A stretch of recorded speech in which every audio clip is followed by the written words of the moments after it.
சினிமாவும் இசையும் அப்படிங்கிற இந்த தலைப்புல ராஜா சாருடைய பங்களிப்பு பாத்தீங்கன்னா ஒவ்வொரு படத்துக்குமே துளியும் குறைவு இருக்காது. அவருடைய உழைப்புலையும் சரி, அவருடைய படைப்புகளையும் சரி.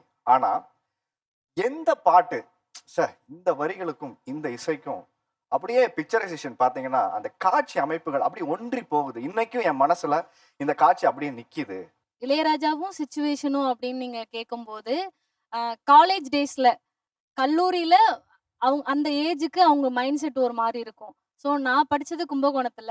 சேது படம் கும்பகோணத்துல தான். அந்த காலேஜ் டேஸ்லாம் கும்பகோணத்துல தான் எடுத்தாங்க. எனக்கு ரிமைண்டர் அந்த சாங் கேட்கும்போதெல்லாம் என் காலேஜ் டேஸ் தான் ஞாபகம் வரும்.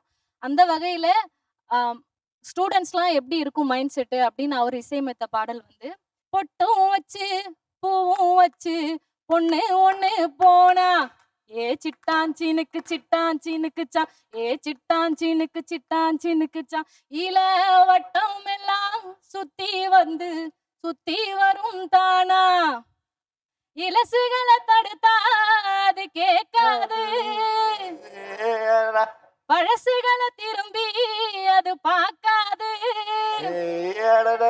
சேட்டையெல்லாம் செய்யறது சின்ன சின்ன பருவம் ஆஸ்தி எல்லாம் உங்களுக்கு கல்வி என்னும் செல்வம் காலம் இருக்குது வாயா இந்த மண்ணோட மன்னர்களே காண கருங்குயிலே கச்சேரிக்கு வரியா கண்மயக்கும் பாட்டு சொல்லி வாழ்த்து ஒண்ணு தரியா இந்த பாட்டு 80s 90sல வந்து பாத்தீங்கன்னா விலங்குகளை வச்சு நிறைய படம் எடுத்தாங்க.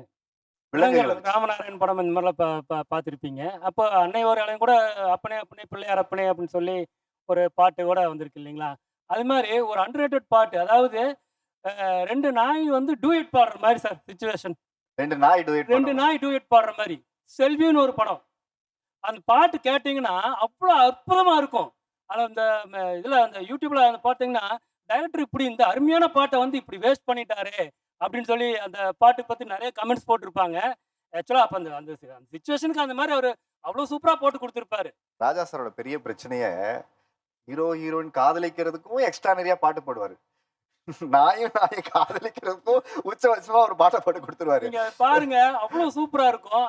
அந்த பாட்டோட வரிகள் ஞாபகம் இருக்கு சார். இளமனது பழக்கனவு விழிகளிலே தெரிகிறது அந்த பாட்டு கேட்டு பாருங்க, அவ்வளவு சூப்பரா இருக்கும்.